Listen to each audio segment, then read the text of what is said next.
కానీ అంశాన్ని దాని వెనకున్న రాజకీయం. జగన్మోహన్ రెడ్డి అధికారంలోకి వచ్చిన వెంటనే లెక్కర్ విషయంలో ఆయన తీసుకొచ్చిన బ్రాండ్ల విషయంలో అప్పట్లో పెద్ద ప్రెస్ మీటే పెట్టారు. ఆ సీసాలు అన్ని పెట్టుకొని తర్వాత దానికి సంబంధించి అప్పట్లో జగన్ ప్రెస్ మీట్ పెట్టి ఇవన్నీ చంద్రబాబు హయాంలో తీసుకొచ్చిన బ్రాండ్లే, అప్పుడే పర్మిషన్స్ ఇచ్చారు, మేమేం తీసుకురాలేదని. సేమ్ ఇప్పుడు కూడా ఈ టెండర్ల విషయంలో ఏ ఏ డైరీలకి అయితే నెయ్యి వచ్చిందో జగన్ హయాంలో, వాటికి కూడా చంద్రబాబు గారి హయాంలోనే ఆ టెండర్లు దక్కించుకున్నారు, అప్పుడే పర్మిషన్ ఇచ్చారు అనేది మొన్న ఆయన ప్రెస్ మీట్ పెట్టి మరి చెప్పారు జగన్మోహన్ రెడ్డి. అంటే వీళ్ళ ఇది లేకపోయినా, వీళ్ళ హస్తం లేకపోయినా జగన్ మీదో వైసీపీ మీదో బుర్ర జల్లే రాజకీయం అప్పటి నుంచి అధికారంలో ఉన్నప్పుడు, అధికారంలో లేనప్పుడు కూడా భరించాల్సి వస్తుందా, అది కంటిన్యూ అవుతుందా? కంపేర్ చేయొచ్చు ఆ రెండింటిని.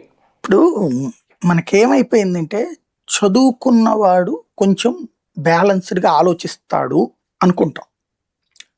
కానీ ఈ మాస్ దాడి ఎట్లుందంటే మా నాయకుడు రైటు, మిగతా వాళ్ళందరూ దుర్మార్గులు అనుకునేటటువంటి ఒక విచిత్రమైనటువంటి మానసిక భ్రాంతిలో బ్రతుకుతున్నాం మనం ఇప్పుడు. విచిత్రమైన మానసిక భ్రాంతి. జగన్ హయాంలో అదేది రథదగ్ధమైనా లేకపోతే ఆ స్వామివారికి సంబంధించినటువంటి శిరస్సు సంబంధించింది అయినా సరే యాక్షన్ తీసుకోకపోతే రాముల వారిది మాట్లాడినోడు లేడు. అంటే వీళ్ళు ప్రతిపక్షం మాట్లాడుతుంది, వాళ్ళు సమాధానం చెప్పరు. దానికి అదే ఉంటే పిచ్చోడో లేకపోతే ఇంకోట. ఈ రోజు వరకు అది దర్యాప్తు